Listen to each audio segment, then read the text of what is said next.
Assalamualaikum warahmatullahi wabarakatuh. Alhamdulillahirabbil alamin wa bihi nasta'in ala umuri dunya waddin. Wassalatu wassalamu ala asrofil anbiya'i wal mursalin sayyidina Muhammadin wa ala alihi wasahbihi ajmain. Amma ba'd. Sebelumnya perkenalkan, nama saya Arya Putra Pradana dari S6Q NPM 201843500365. Di sini saya akan menjelaskan tentang metode mau'izah dalam pembinaan akhlak dalam rangka tugas mata kuliah akhlak dan etika. Dalam Islam, ajaran tentang nilai etis disebut dengan akhlak. Wilayah akhlak dalam Islam memiliki cakupan yang sangat luas, sama luasnya dengan perilaku sikap manusia. Bahkan Nabi Muhammad SAW menempatkan akhlak sebagai pokok kerasulannya. Dalam salah satu hadis, beliau menegaskan bahwa sesungguhnya aku diutus untuk menyempurnakan akhlak mulia. Hadis riwayat Ahmad. Melalui akal dan kalbunya, manusia mampu memainkan perannya dalam menentukan baik dan buruknya tindakan serta sikap yang dilakukannya. Pembinaan merupakan proses memahami, menghayati, dan mengamalkan ajaran Islam dalam menekankan pembina sebagai usaha, tindakan, dan kegiatan yang dilakukan secara efisien dan efektif. Pembinaan merupakan suatu kegiatan yang mempertahankan dan menyempurnakan apa yang telah ada. Akhlak dalam Kamus Besar Bahasa Indonesia diartikan sebagai budi pekerti atau kelakuan yang terambil dalam bahasa Arab, yaitu khulqun. Biasa diartikan tabiat, perangai, atau kebiasaan. Kata khulqun tercantum dalam Al-Quran surat Al-Qalam ayat keempat. Ayat tersebut dinilai sebagai considerance pengangkat Nabi Muhammad SAW sebagai Rasul. Artinya, sesungguhnya engkau Muhammad berada di atas budi pekerti yang agung. Pembinaan akhlak merupakan tumpuan perhatian utama dalam Islam. Hal ini dapat dilihat dari salah satu misi kerasulan Nabi Muhammad SAW yang utama ialah menyempurnakan akhlak yang mulia. Perhatian Islam yang demikian terhadap pembinaan akhlak ini dapat pula dilihat dari perhatian Islam terhadap pembinaan jiwa yang harus didahulukan daripada pembinaan fisik. Karena dari jiwa yang baik inilah akan terahir perbuatan-perbuatan yang baik pula. Pada tahap selanjutnya akan mempermudah menghasilkan kebaikan dan kebahagiaan pada seluruh kehidupan manusia lahir dan batin. Sungguh benar dalam diri Rasulullah SAW suri tauladan yang baik bagi umat manusia. Kesuksesan manusia di dalam menjalani kehidupan dunia akhirat tidak terlepas dari tuntunan yang dibawa oleh Nabi Muhammad SAW. Dari bangun tidur, menjalankan aktivitas kehidupan sehari-hari sampai tidur kembali, manusia tidak akan terlepas dari aturan yang ada. Tentunya sumber dasar aturan tersebut adalah kalamullah dan sunnah Rasulullah SAW. Nabi Muhammad SAW dari nasihat-nasihat yang disampaikan sebuah kunci kesuksesan agar manusia tidak jatuh ke dalam kesalahan dan baik dalam bersikap, di mana Nabi menggambarkan kisah manusia terdahulu seperti Nabi Adam alaihissalam, Qabil, Habil, dan makhluk Allah lainnya, seperti dikisahkan dalam hadis Nabi yang artinya, jauhilah olehmu sifat sombong, sebab karena terdorong oleh rasa sombong inilah maka iblis tidak mau sujud kepada Adam. Dan jauhilah sifat rakus, sebab karena rakuslah sehingga Adam mau memakan buah pohon terlarang. Dan jauhilah sifat dengki, sebab kedua anak Adam itu seorang di antara mereka membunuh saudaranya karena terdorong oleh rasa dengki. Semua sifat tersebut adalah biang dari segala perbuatan dosa. Sifat takabur atau sombong, tamak atau rakus, dan dengki merupakan pokok pangkal segala perbuatan dosa. Semua perbuatan dosa itu bersumberkan dari salah satu di antara ketiga sifat itu, seperti digambarkan oleh Allah dalam firman-Nya, yaitu dalam surat Al-Baqarah ayat 34 yang artinya, Dan ingatlah ketika kamu berfirman kepada para malaikat, sujudlah kamu Adam. Maka mereka pun sujud kecuali iblis. Ia menolak dan menyombongkan diri, dan ia tidak termasuk golongan yang kafir. Sifat sombong atau takabur yang ada pada iblis menjadi indikator penolakan iblis atas perintah Allah untuk sujud kepada Adam. Hal ini tergambar dalam Quran. Alasan penolakan iblis untuk sujud adalah firman Allah dalam surat Al-A'raf ayat 12, yang artinya Allah berfirman, apakah yang menghalangimu untuk bersujud kepada Adam di waktu aku nyuruhmu? Iblis menjawab, saya lebih baik daripadanya. Engkau ciptakan saya dari api, sedang dia engkau ciptakan dari tanah. Terlihat jelas dari ayat di atas, iblis tidak mau sujud kepada manusia karena dia merasa lebih baik dari manusia. Api dan tanah hanyalah perumpamaan, intinya iblis merasa lebih baik dari manusia. Lalu berikutnya Allah menghukum iblis atas kesombongannya. Begitulah perumpamaan manusia yang mengedepankan sifat sombongnya sehingga tertutup baginya nilai kebenaran.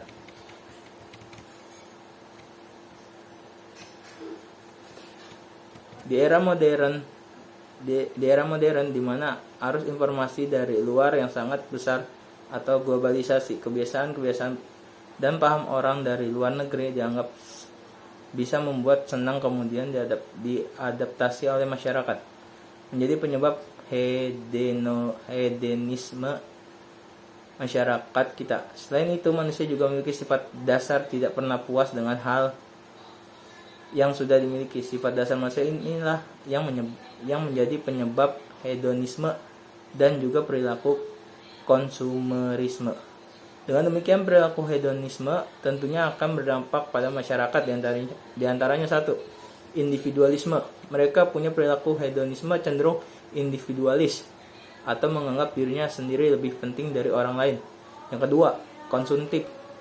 Kebiasaan membeli barang-barang yang tidak dibutuhkan merupakan dampak dari buruknya dari hedonisme. Hal ini dilakukan hanya untuk kesenangan semata, karena senang berbelanja. 3. Egois. Masih berhubungan dengan individualis, mereka yang berperilaku hedonisme biasanya lebih mementingkan diri sendiri tanpa peduli orang lain. 4. Cenderung pemalas. Sebagian orang yang terjerumus hedonisme biasanya cenderung menjadi orang yang pemalas dan tidak menghargai waktu. 5. Kurang bertanggung jawab. Selain menjadi pemalas, penganut hedonisme biasanya kurang bertanggung jawab bahkan kepada dirinya sendiri. 6. Boros. Demi kesenangan semata, mereka gak punya gaya hidup hedon. Biasanya sangat boros. Mereka akan mengeluarkan banyak uang untuk hal yang membuat mereka senang tanpa peduli manfaat dan kegunaan barang yang dibeli. 7. Korupsi. Ini nih. Salah satu dampak hedonisme yang sering terjadi pada seseorang adalah kebiasaan korupsi. Bukan hanya korupsi uang, namun juga hal lain seperti korupsi waktu, pekerjaan, dan lain-lain. Sifat wajib bagi Allah. Sifat wajib bagi Rasulullah. Maaf, salah. 1. Sidik. Apa itu sidik? Sidik memiliki pengertian bahwa Rasulullah SAW selalu benar atau jujur dalam ucapannya. Kebenaran ucapannya ini dilakukan bukan hanya sekadar beliau diangkat menjadi nabi dan rasul, namun jauh sebelum itu, semenjak masa kanak-kanak beliau tidak pernah berbohong sehingga mendapat gelar Al-Amin. Segala sesuatu yang diucapkan oleh Rasulullah itu tidak pernah ada tendensi pribadi atau didasari oleh interest pribadi atau emosional pribadi, tapi semua diucapkan oleh beliau didasari oleh panduan wahyu dari Allah Subhanahu wa taala. Hal ini ditegaskan oleh Allah dalam surat An-Najm ayat 4-5 bahwa tidak ada yang diucapkan oleh Nabi Muhammad berdasarkan hawa nafsu, tetapi apa yang diucapkan semata-mata didasari oleh wahyu dari Allah Subhanahu wa taala.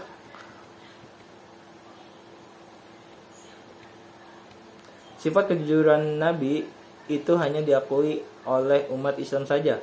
Namun musuh Islam pun ikut mengakui kejujuran Nabi Muhammad SAW. Diceritakan dalam sebuah kisah bahwa seorang yang bernama Ubay ibnu Khalaf yang memusuhi Nabi terutama tentang hari kebangkitan.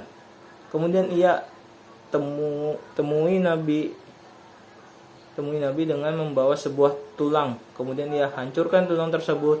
Lalu ia bertanya kepada Nabi, apakah Allah mampu menghidupkan tulang yang sudah hancur seperti ini? Benar, jawab Nabi, dan Allah akan menghidupkan kamu dan memasukkan ke dalam neraka. Dengar jawaban Nabi, maka Ubay bin Khalaf pun marah. Dia katakan, demi Tuhan, Lata dan Uzza, sungguh aku akan membunuhmu.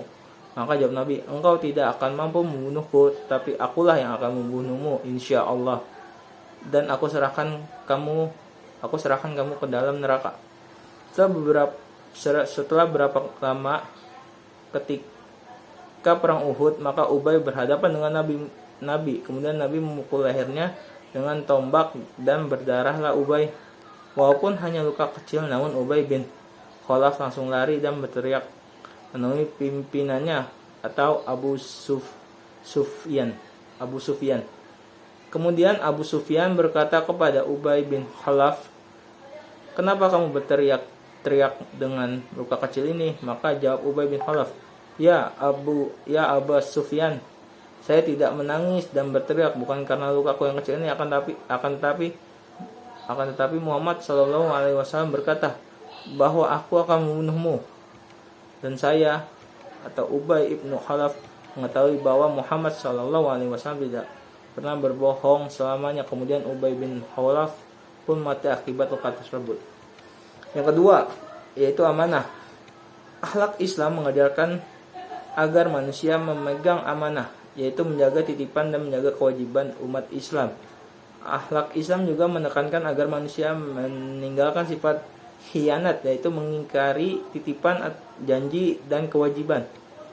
Nabi Muhammad SAW mengisyaratkan bahwa inti beragama sebenarnya terletak pada komitmen atau amanah dalam menjalankan ajarannya. Hal ini seperti terungkap pada sebuah hadis dalam yang menyebutkan tidak ada keimanan bagi seorang yang tidak beramanah, dan tidak ada agama bagi orang yang tidak menepati janji. Hadis riwayat Imam Anas bin Malik. Dalam salah satu doanya, Rasulullah SAW memohon kepada Allah Subhanahu Wa Taala agar dilindungi dari sifat khianat. Ya Allah, sesungguhnya aku memohon perlindungan denganmu dari kelaparan, karena kelaparan itu sejelek-jeleknya kawan tidur. Dan aku memohon perlindunganmu dari berkhianat, karena khianat itu sejelek-jeleknya kawan.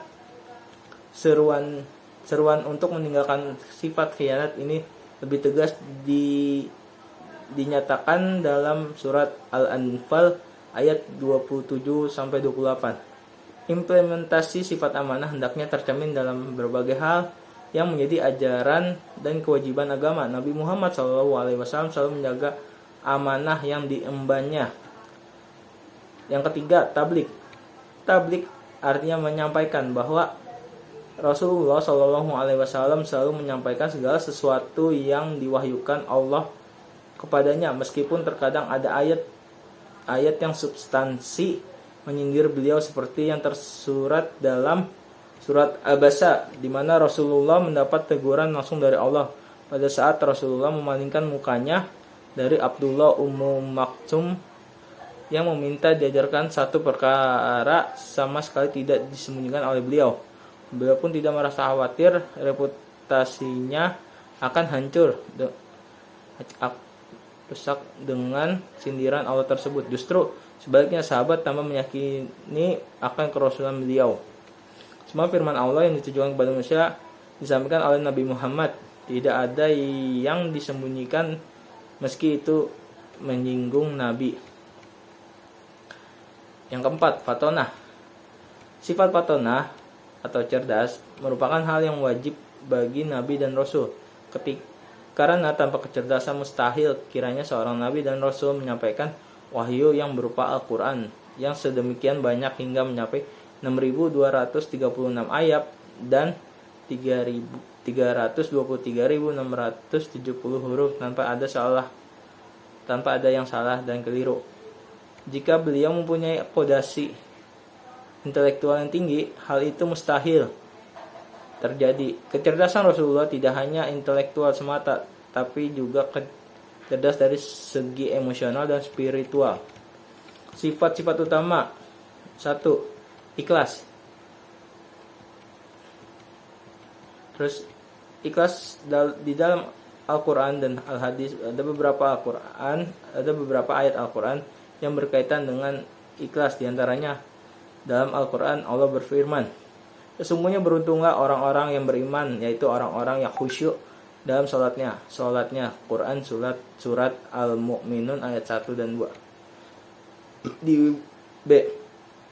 Diriwayatkan dari Amir Al-Mu'minin Abu Hafs Umar bin Al-Khattab radhiyallahu an, beliau mengatakan, aku mendengar Rasulullah SAW bersabda, sesungguhnya setiap amalan bergantung pada niatnya, dan setiap orang itu sesuai dengan niatnya. Barang siapa yang hijrahnya karena Allah dan Rasulnya, maka hijrahnya akan sampai kepada Allah dan Rasulnya. Barang siapa yang hijrahnya karena menginginkan perkara dunia atau karena wanita yang ingin dinikahinya, maka hijrahnya hanya mendapatkan apa yang diinginkannya. Hadis riwayat Bukhari, Muslim. 2. Sabar. Hakikat sabar, perkataan sabar berasal dari bahasa Arab, yaitu sabr, yang sudah lama masuk dalam perbendaharaan bahasa Indonesia. Arti sabar dalam bahasa Indonesia adalah tabah dan tangguh dalam menghadapi segala sesuatu. Imam Al-Ghazali mengatakan, sabar ialah suatu fondasi mental yang terjadi karena dorongan ajaran agama Islam mengendalikan nafsu. Pertumbuhan sabar itu sejalan dengan pertumbuhan akal. Dalam diri manusia terdapat dua naluri asasi, yaitu naluri ingin senang dan ingin selamat. Atas dasar inilah berjalannya kehidupan manusia. Manusia maka karena ingin selamat dari sakit dan atau ingin kenyang, beliau pirut senang. Namun dalam kenyataannya terkadang tidak sesuai dengan apa yang diinginkan, maka sabarlah menjadi jawabannya. Jawabannya sebagaimana agama mengajarkannya dalam surat Al-Baqarah ayat 45. Artinya, jadikanlah sabar dan salatmu sebagai penolongmu, dan sesungguhnya yang demikian itu sungguh berat, kecuali orang yang khusyuk. B. Tingkat-tingkat kesabaran.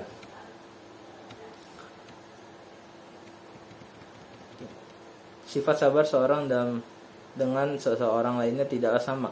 Ada yang kuat, ada yang lemah, dan ada juga yang pertengahan.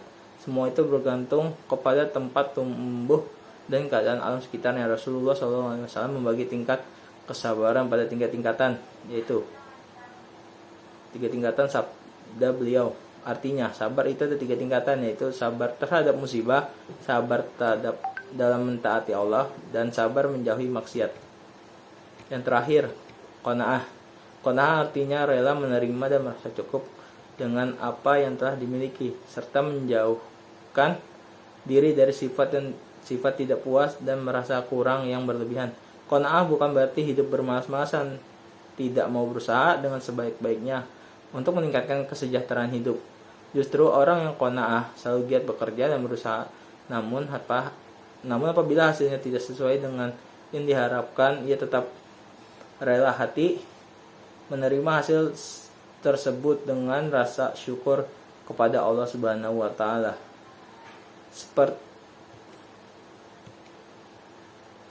Seperti tercantum dalam sabda Nabi Muhammad SAW, yaitu Abdullah bin Umar radhiyallahu an berkata, Rasulullah SAW bersabda, sesungguhnya beruntung orang yang masuk Islam dan rizkinya cukup dan merasa cukup dengan apa yang telah diberikan oleh Allah Subhanahu wa taala.